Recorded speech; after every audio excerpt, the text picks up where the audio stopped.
मित्रांनो, आज मी तुमच्यासाठी घेऊन आलोय एकदम टेस्टी अशी आणि एकदम लुसलुशीत अशी थालीपीठाची रेसिपी, जी की एकदम फटाफट आणि टिचकी वाजवायच्या आत तयार होती।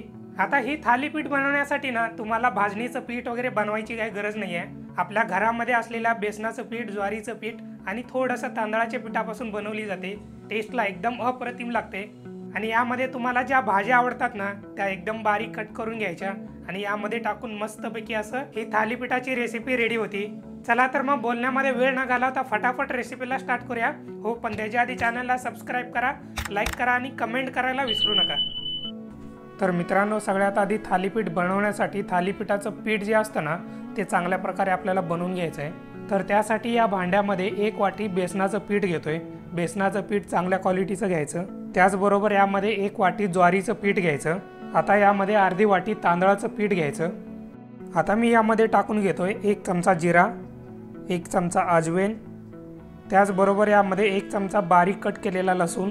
आता यामध्ये बारीक कट केलेल्या हिरव्या मिरच्या 3 ते 4, हिरव्या मिरच्यानंतर थोडीशी हळद, चवीपुरतं मीठ। आता यामध्ये टाकून घ्यायचं 1 वाटी कांद्याची पात बारीक कट केलेली आणि त्याचबरोबर अर्धी वाटी कोथिंबीर आणि आता सगळ्या शेवटी 2 ते 3 चमचे तेल। आता यामध्ये पाणी टाकून घ्यायचं आहे। पाणी जसं लागेल तसं टाकून घ्यायचं आहे आणि चांगल्या प्रकारे मिक्स करून घ्यायचं आहे। मी टोटल यामध्ये 1 ग्लास पाणी टाकून घेतलेले अंदाजे आणि हे पीठ मी चांगल्या प्रकारे मिक्स करून घेतलेले आहे। पिठाच्या गाठी वगैरे यामध्ये राहिल्या नाही पाहिजेत, त्यामुळे अतिशय काळजीपूर्वक हे पीठ मिक्स करून घ्यायचं आहे। हाताने मिक्स करून घ्या, चमच्याने मिक्स करून घ्या। तुम्हाला ज्याच्याने हे पीठ मिक्स करणं शक्य होईल ना त्याच्याने चांगल्या प्रकारे पीठ मिक्स करून घ्यायचं आहे। मित्रांनो, अशा प्रकारची थालीपीठ बनवायला ना एकदम साधं सोपं आहे, जास्त काय अवघड नाही आहे आणि फटाफट बनवून रेडी होती। हे बघा मित्रांनो, अशा प्रकारे एकदम चांगल्या प्रकारे पीठ आपल्याला मिक्स करून घ्यायचं आहे। जास्त पातळ पण नाही आहे आणि जास्त घट पण नाही आहे।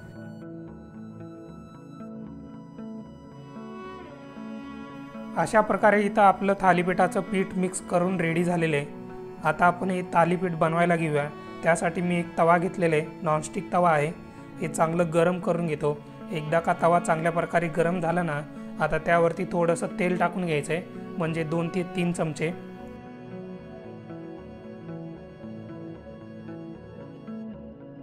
आता हे जे तव्यावरती टाकलेलं तेल आहे ना थोडंसं चांगलं पसरवून घेतो सगळीकडून, म्हणजे जेव्हा थालीपीठाचं पीठ आपण यावरती टाकू ना ते कुठं चिटकणार नाही खालून। तवा आणि तव्यावरचं तेल चांगलं तापलं ना, आता त्यावरती थालीपीठाचं पीठ अशा प्रकारे टाकून घेतो आणि जसं आपण डोसा पसरवून घेतो ना सेम तसं थोडंसं पसरवून घेतो। जास्त पातळ पण नाही करणार आणि जास्त जाड पण नाही करणार। आणि गॅस जो आहे ना एकदम मीडियम आचेवरती ठेवायचा आहे, जास्त मोठा ठेवायचा नाही आहे। मीडियम गॅसच्या आचेवरती ना आपलं थालीपीठ चांगल्या प्रकारे दोन्ही साईडने भाजून घ्यायचं आहे। आता वरून थोडंसं मी तेल टाकून घेतो आणि थोडंसं सगळीकडून लावून पण घेतो याला।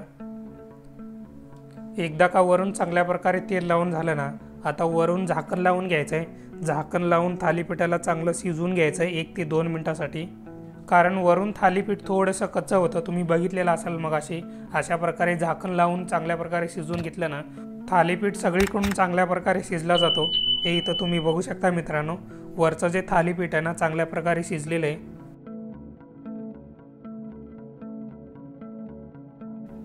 आता मी या थालीपीठाला पलटून घेतो आणि दुसऱ्या साईडनी पण थालीपीठ चांगल्या प्रकारे भाजून घेतो।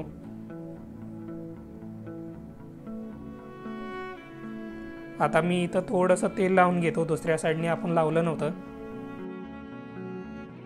हे बघा मित्रांनो, अशा प्रकारे थालीपीठाला दोन्ही साईडनी चांगल्या प्रकारे भाजून घ्यायचं आहे। हे बघा, थालीपीठाला ना वरून आणि खालून असं तांबूस असे चट्टे आले पाहिजेत, म्हणजे थोडेसे करपले गेले पाहिजेत, त्यामुळे थालीपीठ एकदम कुरकुरीत होतो, छान लागतो खायला। तर मित्रांनो, अशा प्रकारे एकदम साध्या सोप्या पद्धतीने मस्त टेस्टी अशी आणि एकदम लुसलुसीत अशी कांद्याच्या पातीची थालीपीठ रेडी झालेली आहे। मित्रांनो, तुम्ही ही थालीपीठ दह्याबरोबर किंवा सोलापूरच्या शेंगदाण्याच्या चटणीबरोबर पण खाऊ शकता। एकदम भारी लागते, एकदम टेस्टी लागते। आमच्या घरी तर ही रेसिपी बऱ्याच वेळा बनवली जाते, कारण झटपट रेडी होते आणि सकाळच्या नाश्त्याला तर बनवलीच जाते। आणि मित्रांनो, यामध्ये कांद्याची पात टाकण्याऐवजी ना तुम्ही फक्त कांदा बारीक कापून जरी टाकलात ना ती पण टेस्टला एकदम भारी लागते, एकदम भारी बनते। तर मित्रांनो, ही थालीपीठाची रेसिपी तुम्ही तुमच्या घरी एकदा नक्की ट्राय करा। मग काय मित्रांनो, कशी झाली थालीपीठाची रेसिपी? एकदम मस्त झाली की नाही? एकदम छान टेस्टी, लुसलुशीत आणि वरून छान कुरकुरी झालेले आहे। तर अशा प्रकारे तुम्ही पण तुमच्या घरी थालीपीठाची रेसिपी तयार करू शकता। या थालीपीठाच्या रेसिपीमध्ये ना कुठल्या पण भाज्या तुम्हाला ज्या आवडतात त्या बारीक कट करू शकता आणि या थालीपीठाच्या पिठामध्ये चांगलं मिक्स करून त्या भाजीचं थालीपीठ तुम्ही तयार करू शकता। आहे की नाही एकदम साधं सोपं पण तेवढीच टेस्टी आणि लुसलुशीत थालीपीठाची रेसिपी। चला तर मग तुम्ही पण ट्राय करा एकदा आणि मला कमेंट करून सांगा तुमची थालीपीठाची रेसिपी कशी झाली ते। चला तर मग जाता जाता रेसिपी आवडली असेल तर लाईक करा, कमेंट करा आणि सगळ्यात महत्त्वाचं मित्रांनो, चॅनलला सबस्क्राईब करायला विसरू नका।